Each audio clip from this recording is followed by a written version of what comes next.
Graça e paz a todos que assistem essa apresentação sobre os 5 solas.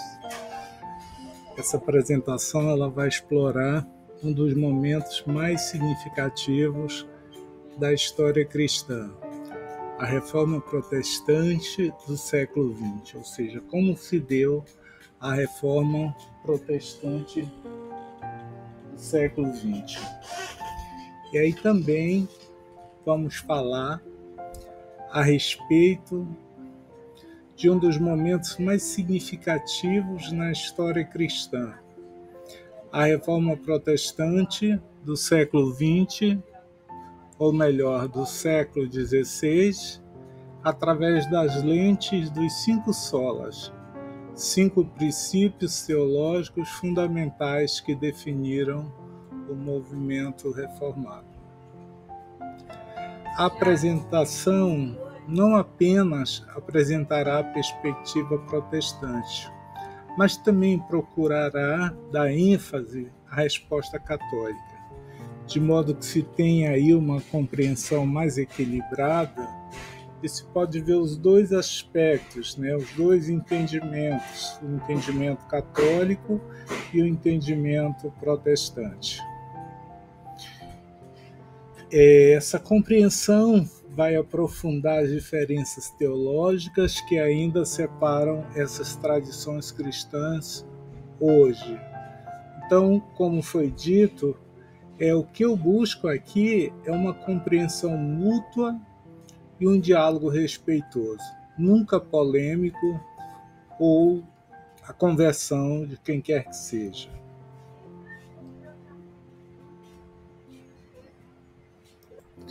O que são os 5 solas? Na verdade, a palavra sola é uma palavra latina que significa somente ou apenas. Os 5 solas são 5 frases latinas que resumem os princípios teológicos centrais da Reforma Protestante. Então, cada sola representa uma afirmação exclusiva sobre a fonte de autoridade no meio de salvação ou o propósito final da existência cristã. Embora popularmente atribuído aos reformadores do século XVI, os 5 solas foram formalizados apenas no século XX, como uma síntese dos temas centrais do protestantismo. Isso aí é de grande relevância, porque as pessoas têm uma tendência a achar que os 5 solas são mais antigos, mas na verdade eles não são. Esses princípios, eles representam não apenas afirmações teológicas, mas também uma resposta direta às práticas e doutrinas da Igreja Católica Romana da época, estabelecendo os fundamentos distintivos da fé protestante reformada. No início do século XVI,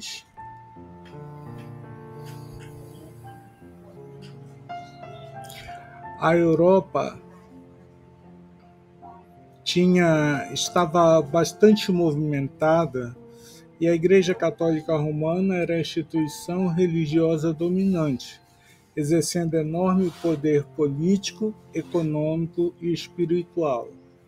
No entanto, havia crescente insatisfação com certos abusos e práticas eclesiásticas, especialmente a venda de indulgências.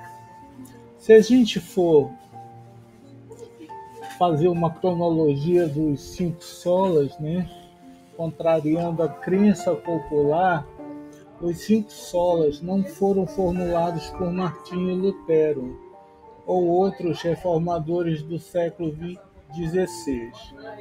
Nós temos em 1554 a primeira menção de um sola aparece quando Melanchthon escreveu sobre sola gratia e sola fide. mas ainda não como um conjunto unificado de princípios. Em 1965, ironicamente, foi um teólogo católico, que é o John Baptist Metz, quem pela primeira vez atribuiu os 5 solas em conjunto para resumir os ideais da teologia protestante. Com relação ao conceito de indulgências, funcionava assim.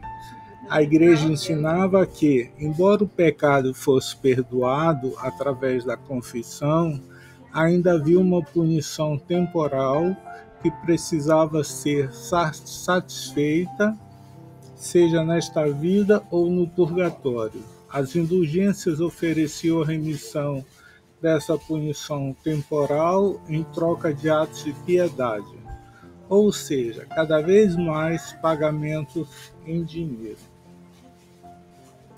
A venda de indulgências tornou-se um negócio lucrativo, com pregadores como John Tetzel oferecendo indulgências em troca de doações para a construção da Basílica de São Pedro, em Roma.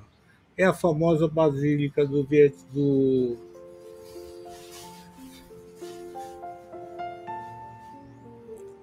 a famosa basílica que está na cidade do Vaticano.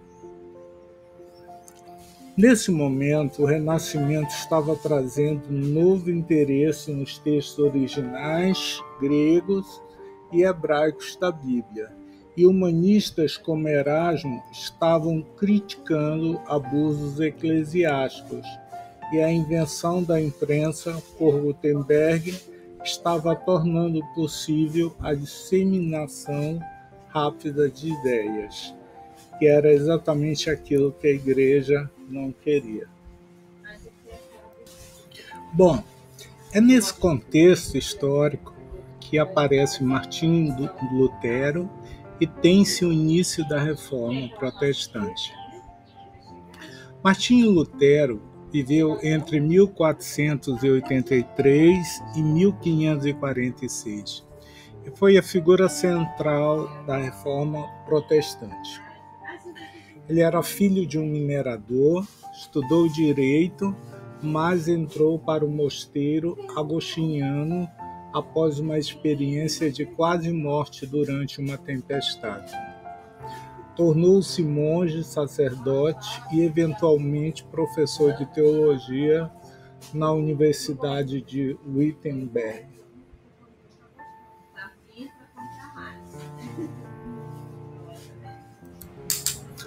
Tornou-se monge, sacerdote e, eventualmente, professor de teologia na Universidade de Wittenberg. Temos que considerar a Europa do século XVI. A Europa do século XVI vivia sob forte influência da Igreja Católica Romana, que exercia poder religioso, político e econômico sem precedentes. Práticas como a venda de indulgência, remissão de penas temporais pelos pecados em troca de doações financeiras, geravam crescente insatisfação entre o povo e teólogos. O Renascimento trouxe novo interesse pelos textos originais da Bíblia e pelos escritos dos pais da Igreja, questionando práticas medievais que não encontravam respaldo na Escritura. Lutero era um cara atormentado pela consciência de seus pecados. Ele sempre se perguntava: como posso encontrar um Deus misericordioso, já que, na sua concepção, Deus era um Deus juiz, um Deus que condenava as pessoas. Então ele praticava rigorosas disciplinas ascéticas, mas não encontrava paz. Sua descoberta da torre, Thomas Leibniz, veio ao estudar Romanos 1,17, que diz: o justo viverá pela fé. E a partir daí, Lutero ele percebe que a justiça de Deus não era algo que devemos alcançar através dos nossos próprios esforços, mas um dom recebido pela fé em Cristo.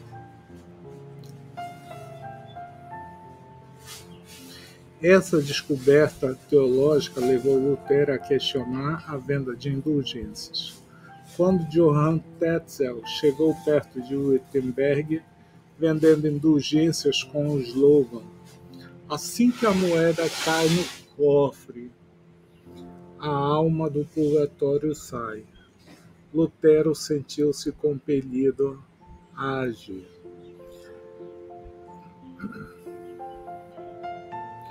É importante considerar também que o Renascimento trouxe novo interesse pelos textos originais da Bíblia e pelos escritos dos pais da Igreja, questionando práticas medievais que não encontravam respaldo na Bíblia.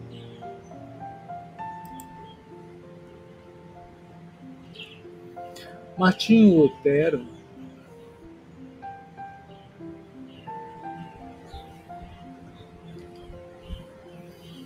se questionava sempre: como posso ter paz com Deus?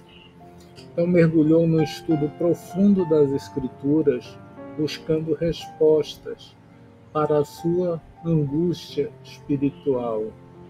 Sua descoberta revolucionária da justificação pela fé, especialmente ao meditar em Romanos 1,17, transformou completamente a sua compreensão da salvação.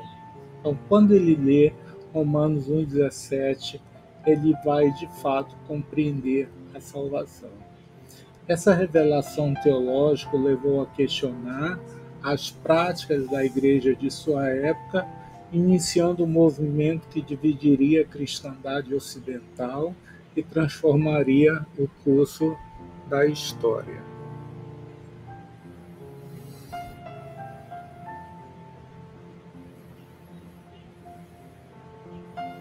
Em 31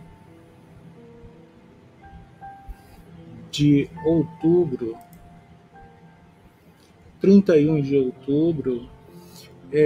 Lutero ele vai apresentar, ele vai afixar suas 95 teses na porta da igreja do castelo de Wittenberg,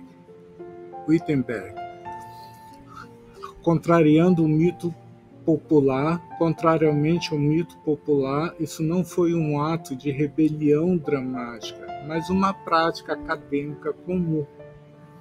Então, muitas pessoas pensam que as 95 teses, na verdade, eram uma rebelião, né? Mas era uma prática acadêmica, convidar debates sobre questões teológicas. Por sinal, muito interessante. As teses foram escritas em latim, destinadas a estudiosos, não ao público em geral.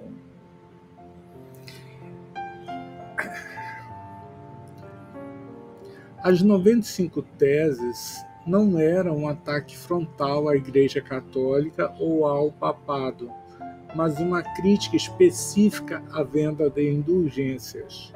Ou seja, o problema de Lutero era a venda das indulgências, né?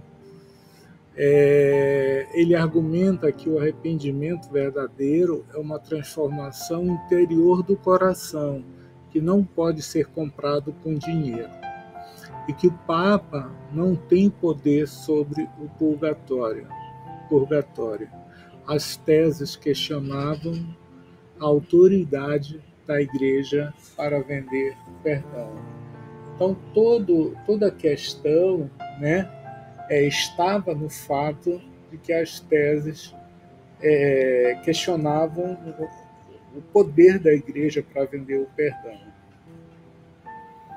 Graças à imprensa de Gutenberg, né, que estava surgindo naquele período, que havia surgido, as 95 teses foram rapidamente trazidas do latim para o alemão e disseminadas por toda a Europa em questão de semanas.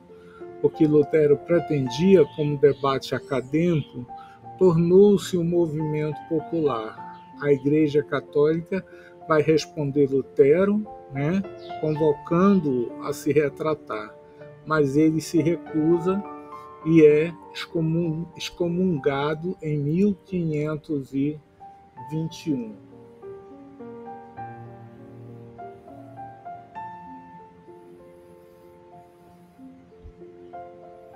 Ou seja, Lutero, ele vai ser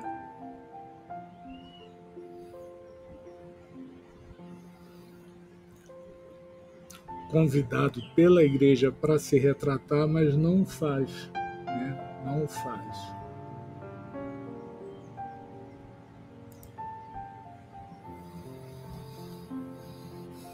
E aí, agora por outro lado, temos o Concílio de Trento, que vai de 1545 a 1563. O Concílio de Trento, na verdade, ele vai ser a resposta oficial da Igreja Católica à Reforma Protestante. Convocado pelo Papa Paulo III em 1545, o concílio reuniu-se intermitentemente por 18 anos, que foram de 1545 a 1563, na cidade de Trento, daí leva o nome Concílio de Trento, cidade essa que fica ao norte da Europa. Foi um dos concílios ecumênicos mais importantes da história da Igreja Católica.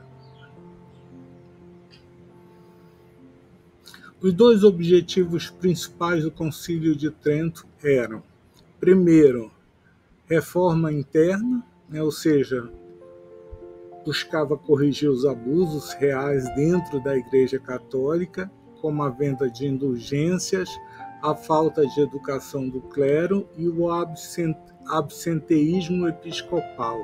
Ou seja, verifica-se que há uma reação da Igreja no sentido de corrigir esses abusos, inclusive de vendas de indulgências dentro da Igreja. O segundo ponto é a clarificação doutrinária, ou seja, definir com precisão a doutrina católica em resposta aos desafios protestantes, especialmente sobre justificação, sacramentos e autoridade. Uma vez que os protestantes questionavam pontos como esses, e haviam se voltado contra os sacramentos e autoridades da Igreja.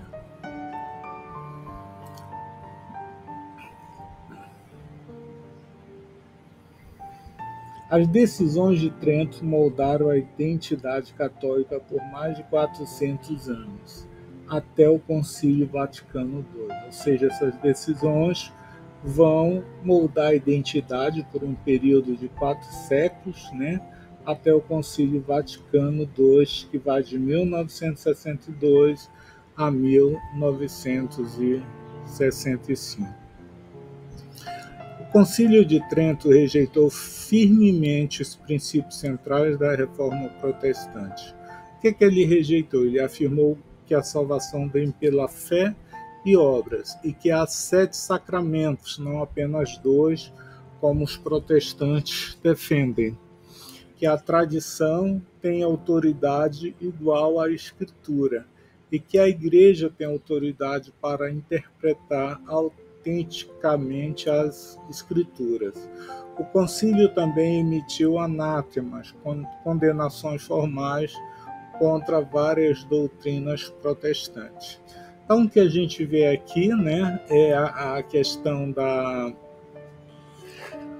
do Concílio de Trento, afirmando que a salvação vem por fé e obras, enquanto que para os protestantes a salvação vem pela fé, e que as obras são um produto da fé, mas a salvação ela não depende de obras e que os sacramentos não são 7, né?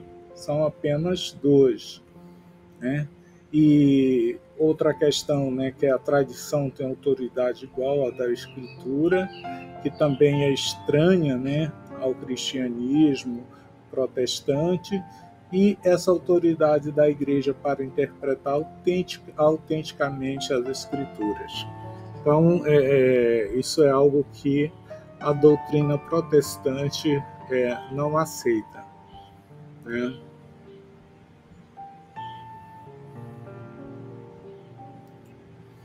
Ou seja, o Concílio de Trento ele vai formalizar a divisão entre católicos e protestantes. No passo seguinte, nós vamos explorar os 5 princípios teológicos que definem essa divisão.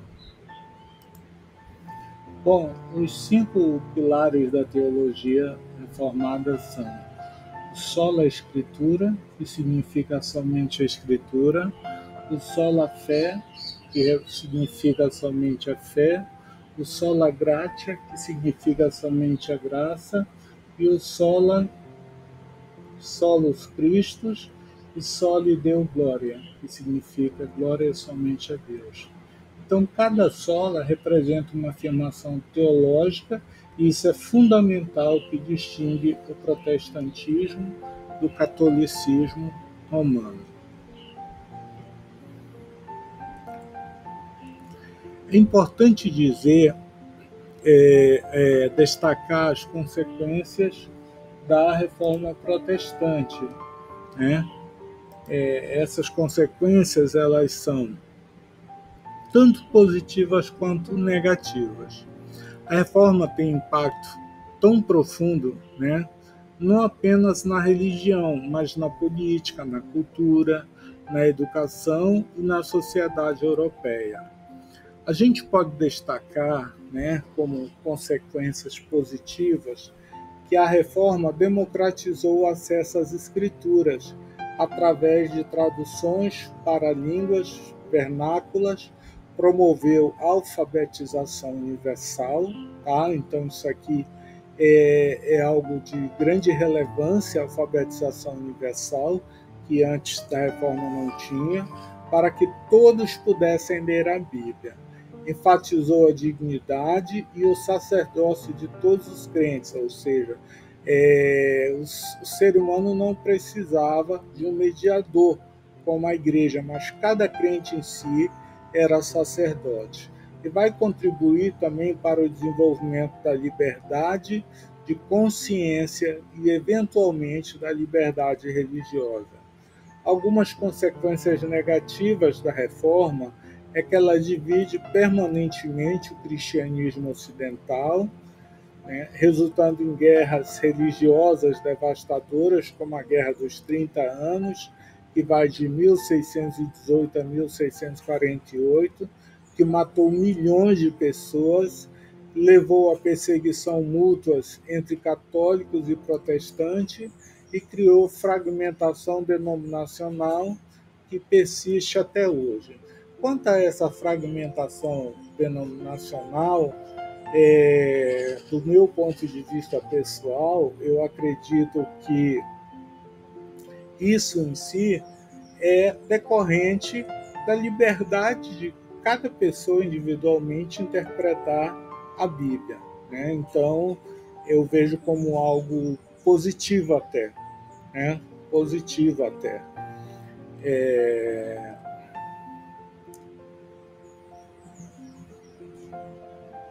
Então, esse é um evento monumental, né?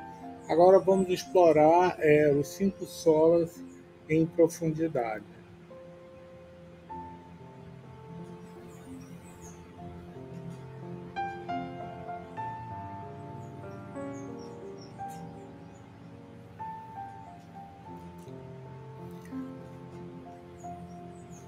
Os 5 solas, como nós já falamos, né, que é o sola Escritura, que significa que a Bíblia é a única autoridade infalível para a fé e prática cristã.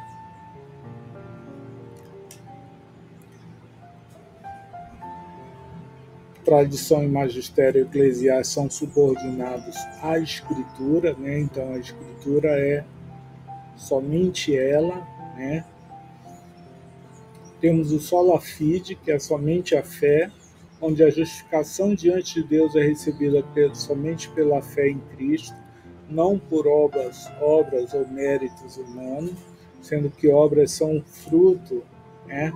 São as demonstrações externas. Temos o sola gratia, né? Ou seja, somente as escrituras, a graça, desculpa. A salvação é inteiramente obra da graça de Deus, não resultado de esforço ou cooperação humana. Temos o solo Christus, somente Cristo, onde Cristo é o único mediador entre Deus e os homens. Não há necessidade de mediação de santos, Maria ou sacerdotes humanos. E só lhe deu glória, que glória somente a Deus. Toda a glória pela salvação pertence exclusivamente a Deus. Nenhuma criatura pode participar dessa glória.